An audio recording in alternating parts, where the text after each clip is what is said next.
Salam sejahtera bagi saudara-saudaraku yang ada di rumah. Puji Tuhan, kita boleh merasakan berkat Tuhan yang sangat melimpah di dalam kehidupan kita. Saya percaya sebagai umat Tuhan harus selalu yakin bahwa kita selalu diberkati Tuhan dalam keadaan bagaimanapun. Walaupun saat ini saudara-saudaraku dalam keadaan yang sangat mencekam akibat adanya virus yang menyerang bumi kita ini, tapi saya yakin dan percaya bahwa Tuhan selalu bersama-sama dengan umat Tuhan dimanapun umat-umat Tuhan berada.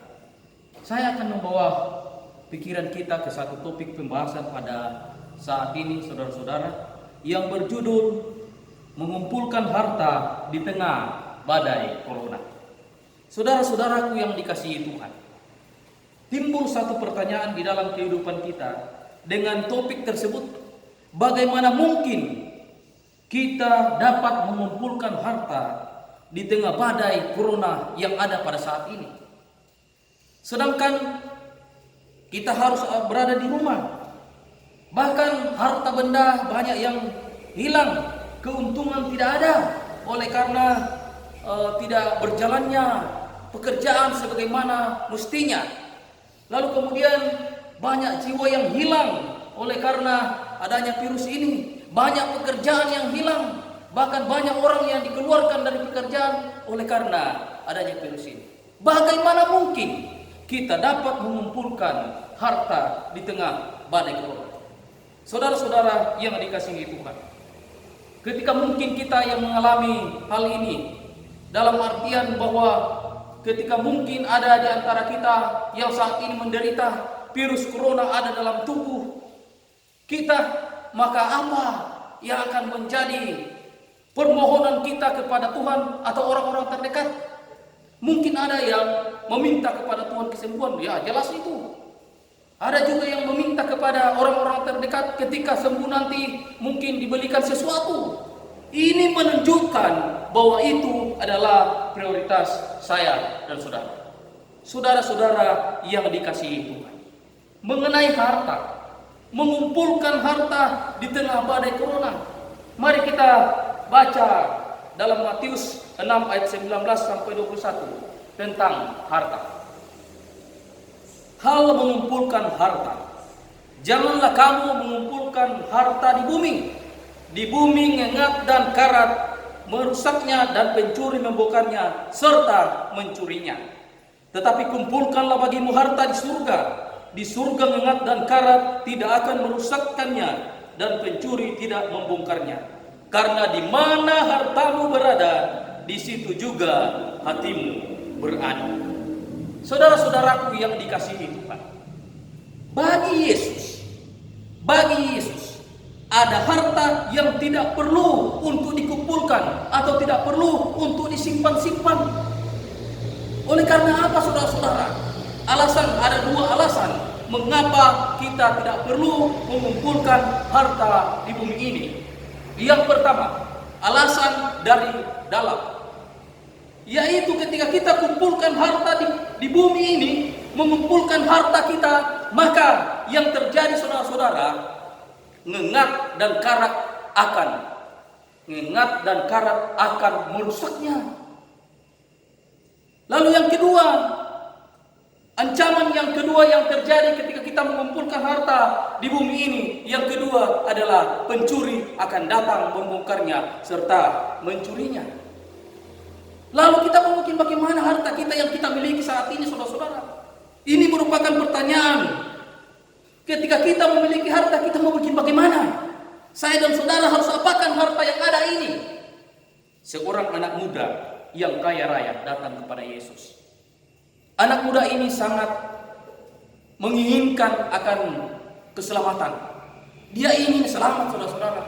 Sehingga dia bertanya kepada Yesus, apa yang saya harus buat supaya saya mendapat bagian dalam kerajaan surga? Jawaban Yesus kepadanya, buat yang kamu buat, ikuti 10 hukum. Dia jawab seperti ini, saya sudah ikut semua itu. Saya sudah ikut dari kecil, saya sudah ikut sampai sekarang ini, saya sudah ikuti. Kalau begitu, Yesus menjawab, kalau begitu, pergi jual semua hartamu dan bagikan kepada orang. Saudara-saudara, apa yang dilakukan anak muda yang kaya? Dia tidak mau mengikuti apa yang Yesus katakan. Dia pergi dengan sedih. Lalu kemudian, sudah lama saya kumpulkan harta ini, mengapa saya harus jual dan bagikan kepada orang lain? Saudara-saudara, ketika kita mengumpulkan harta dan tidak mau berbagi kepada orang lain, seperti anak muda ini, tidak ada kerajaan surga. Bagian kita di dalam kerajaan surga, saudara-saudara.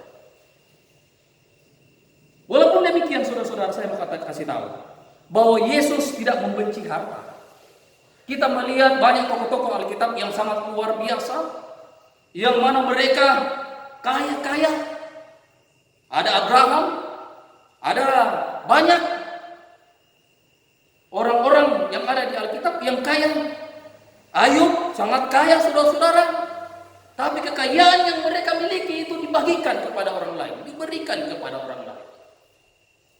Saudara-saudara, harta yang perlu kita kumpulkan, yang layak dikumpulkan, dan itu dikumpulkan di dalam kerajaan surga, yaitu yang pertama, Matius 19 ayat 21. Mari kita baca, saudara-saudara. Kita buka Alkitab kita. Matius 19 ayatnya yang kedua, ayatnya yang ke-21. Saya mau bacakan untuk kita. Kata Yesus kepadanya, jika engkau sempurna, pergilah, juallah segala milikmu dan berikanlah itu kepada orang miskin, maka engkau akan beroleh harta di surga. Kemudian datanglah kemari dan ikutlah aku. Ini adalah salah satu cara kita mengumpulkan harta. Dan di saat-saat seperti ini, di saat badai seperti ini, badai corona yang ada, virus corona yang ada yang menyerang bumi kita ini, inilah saatnya kita membagi harta kepada orang lain, membagikan milik atau apa saja yang kita miliki yang mungkin orang lain membutuhkan. Berkat Tuhan lewat tangan kita, saudara-saudaraku yang dikasihi dalam Tuhan Yesus Kristus. Kata Yesus, pergi, jual dan bagikan. Saat ini, saudara-saudara, banyak orang yang miskin, tidak memiliki apa-apa oleh karena virus yang ada ini. Sekarang ini, kita, saya dan saudara yang akan memenuhi kebutuhan mereka. Mereka sangat membutuhkan uluran tangan saya dan saudara untuk mereka. Dan itulah salah satu contoh bagaimana kita mengumpulkan harta di surga, dan kita kumpulkan di saat badai seperti ini, saudara-saudaraku yang dikasihi Tuhan. Kepada orang-orang yang sangat membutuhkan, ada mungkin tetangga, ada mungkin orang-orang yang sangat membutuhkan saat ini. Saatnya lah kita kumpulkan harta di surga. Yang kedua, mengumpulkan harta di surga, berusaha hidup serupa dengan Kristus. Mari kita baca di dalam Roma 8 ayatnya yang ke-29. Mari saudara-saudara, kita membuka Alkitab kita di dalam Roma pasal 8. Roma pasal 8 ayat 29. Sebab semua orang yang dipilihnya sejak dari semula, mereka ditentukan dari semula untuk menjadi serupa dengan gambaran anaknya, supaya ia, anaknya itu, menjadi yang sulung di antara saudara-saudara. Hidup serupa dengan Tuhan. Bagaimana itu hidup serupa dengan Yesus? Hidup serupa dengan Yesus, mungkin salah satu contohnya ketika orang menyakiti kita, orang menghina kita, orang menyakiti hati kita, ampuni mereka, jangan balas. Ini salah satu contoh untuk mau serupa dengan Kristus. Jangan balas mereka, ampuni mereka. Lalu kemudian mau serupa dengan Kristus, menangkan jiwa. Menangkan jiwa, saudara-saudara. Bawa jiwa-jiwa kepada Yesus. Apalagi Yang mau serupa dengan Yesus ada banyak saudara-saudara. Ingin serupa dengan Kristus, kasihi mereka yang membenci kamu, musuhmu, kasihi musuhmu.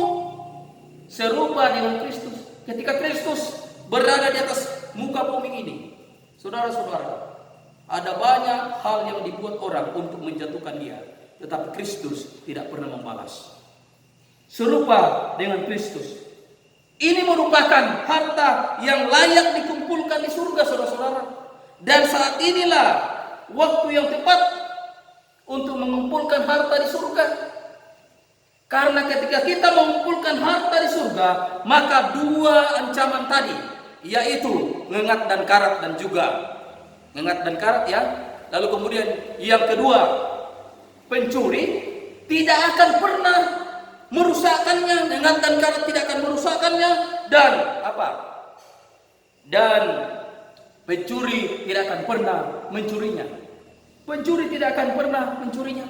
Dan itu tidak dikuasai oleh siapa-siapa, tidak dikuasai oleh dosa. Kalau harta kita di bumi ini dikuasai oleh dosa, saudara-saudara, tidak dikuasai oleh siapapun, hanya kita yang memiliki, hanya saya dan saudara yang menguasainya dan akan mendapat ganjarannya, yaitu kerajaan surga ketika kita mengumpulkan harta surga. Saudara-saudara, ketika Bapak Soeharto meninggal, berapa banyak harta yang dibawa? Semuanya ditinggalkan. Ketika mungkin ada Habibie, berapa banyak harta yang dibawa? Ada banyak orang kaya yang sudah meninggalkan dunia ini, berapa banyak harta yang mereka bawa ketika mereka meninggal. Tidak ada, saudara-saudara. Saudara-saudara yang dikasihi Tuhan, tidak ada gunanya kita mengumpulkan harta di bumi ini. Mari kita mengumpulkan harta di dalam kerajaan surga.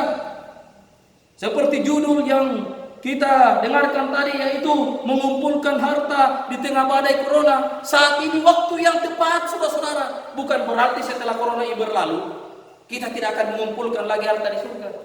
Tapi ini waktu yang tepat. Banyak orang yang membutuhkan uluran tangan kita untuk membagi berkat yang Tuhan berikan. Tapi saudara-saudara, ketika saudara-saudara juga menerima berkat, jangan hanya terima-terima saja, berikan. Dan orang yang memberi jangan beri-beri juga saja, harus juga menerima, saudara-saudara.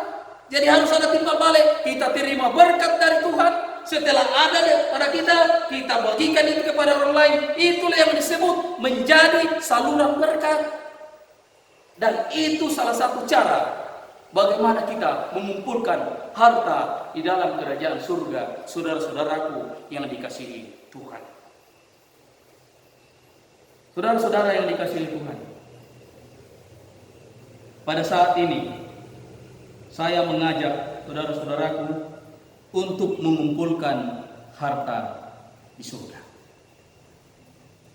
Saat badai corona ada di muka bumi ini, banyak hal yang bisa kita buat untuk saudara-saudara kita. Ini waktu yang tepat kita mengumpulkan harta di tengah badai corona. Tuhan kiranya memberkati kita dengan mengumpulkan harta di dalam kerajaan surga. Sebelum saya selesai, saya ingin berdoa kepada saya dan saudara. Mari kita tunduk kepala dan kita berdoa. Bapa di surga, saat ini kami telah diberkati dengan berkat firman Tuhan tentang bagaimana mengumpulkan harta di surga. Inilah waktu yang tepat ya Tuhan. Tolong Engkau memberkati kami agar kami dimampukan untuk berbagi juga kepada orang lain, dan kami boleh disebut umat-umat Tuhan yang setia dan berbagi. Inilah permohonan kami, kehendak oleh yang jadi, bukan kehendak kami, dalam nama Yesus. Amin.